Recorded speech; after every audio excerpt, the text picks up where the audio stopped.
İşte burası Urfa. Sene 1920. Yurdun her tarafı kan ve barut kokuyor.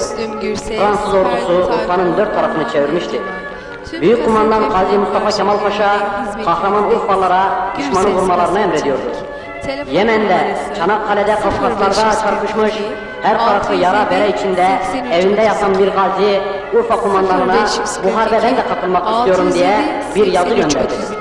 Urfa kumandanı gaziye, sen vazifeni yaptın, bu vazifeyi biz başarırız, sen rahatına bak dediğinde, gazi kumandana şöyle bir name yazıp gönderdi.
Ben ölüm, güzel Urfa'm için ben ölüm.